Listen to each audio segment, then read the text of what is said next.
جب رب کی مدد نہ آئے تو بندہ ثوابی سے اڑتا ہے ہیلی کاپٹر میں، اور اس کے آتے ہوئے اپنے کارکنوں کو کہتا ہے کہ تم ڈی چوک میں پہنچو، میں پیچھے کھڑا رہوں گا۔ ہمارے قائد نے ہماری یہ تربیت کی نہیں ہے۔ ہمیں یہ کہنے کی ضرورت نہیں پڑتی کہ آگے سے رستہ صاف کرو، ہم ابھی میلوں پیچھے ہوتے ہیں تو فتح کا جھنڈا پہلے وہاں گاڑ دیا جاتا ہے۔ میں اس لیے بتا رہا ہوں آپ کو کہ کبھی اپنی گنتی کے اوپر ناز نہ کرنا، کبھی اپنے مال و زر کے اوپر ناز نہ کرنا۔ اگر ہمیں ناز ہے تو اللہ اور اس کے رسول کی نصرت کے اوپر ناز ہے۔ ہم اس یقین سے نکلتے ہیں کہ ہم تعداد میں تھوڑے ہوں، ہم تعداد میں چند رہ جائیں، لیکن اللہ تعالیٰ ہمیں ذلیل نہیں ہونے دے گا۔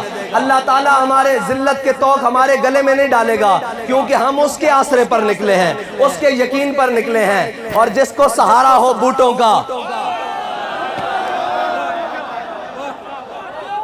اور جس کو سہارا ہو چند تاجروں کا، جس کو سہارا ہو چند بلیکیوں کا، اس کے ساتھ تو یہ ذلت ابھی تھوڑی ہے۔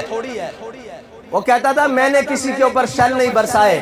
میں نے کہا ابھی تجھے بتایا ہی نہیں گیا شیل برسانے والے، یہ جو تیرے دائیں بائیں کھڑے تھے نا، باخدا ایک وہ شیل جو ہمارے اوپر تم نے فرانس سے منگوا کر، اسرائیل سے منگوا کر چلائے تھے، ایک تمہارے کنٹینر کے اوپر چلتا، تجھ سمیت کوئی نظر آ جاتا تو ہم جرمدار ہوتے ہیں۔ اور ہمارے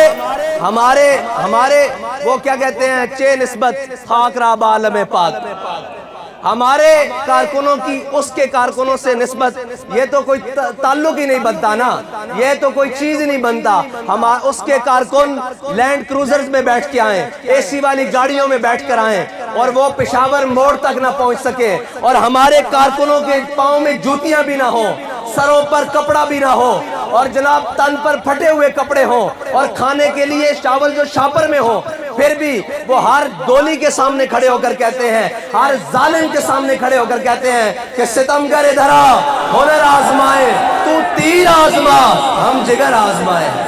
اب جس کو جہاں سے مدد کی توقع تھی، جب وہ مدد نہ پہنچی تو یاد ہی نہیں رہا کہ تقریر میں اسلامی ٹچ بھی دینا ہے۔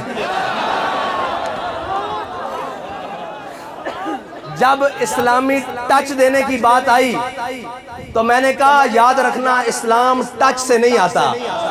یا ایھا الذین آمنوا ادخلوا فی السلم کافہ، یہ قرآن کی نص ہے، ٹچ سے تو آتا نہیں۔ جنہوں نے اسلام کو ٹچ کیا تھا، وہ ٹچ کرنے کے لیے عبداللہ بن ابی منافق جمعے والے دن کھڑے ہو کر تقریریں کیا کرتا تھا، تیری طرح کھڑے ہو کر کہا کرتا تھا ہم کتنے خوش نصیب، ہمیں حضور مل گئے۔ لیکن اس نے اسلامی بات کو ٹچ کیا ہوا تھا، اس نے صحابہ کی طرح اسلام کو مانا نہیں تھا، اسی لیے وہ غزوہ احد کی طرف جاتے ہوئے مقام شوط، غزوہ احد مدینہ پاک سے 3 میل ہے، وہ مقام شوط 1.5 میل سے واپس آ گیا تھا۔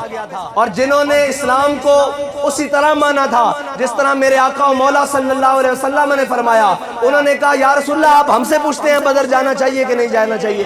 سل حبال من شیتا وقتا حبال من شیتا سالم من شیتا عاد من شیتا۔ اور جنہوں نے صرف ٹچ کیا تھا وہ آ کر واپس مدینے میں کہتے تھے، میں آپ کو ٹچ والوں کی باتیں بتا رہا ہوں، وہ آ کر واپس کہتے تھے یہ حضور نے لڑکوں کی باتیں مان لی اور یہ جناب یہ کر لیا۔ ہمارے لوگوں کو بھی جنہوں نے صرف ٹچ کیا ہوا تھا وہ کہتے ہیں ایک لڑکے کو امیر بنا لیا انہوں نے، وہ مانتا ہی نہیں ہے کسی کی۔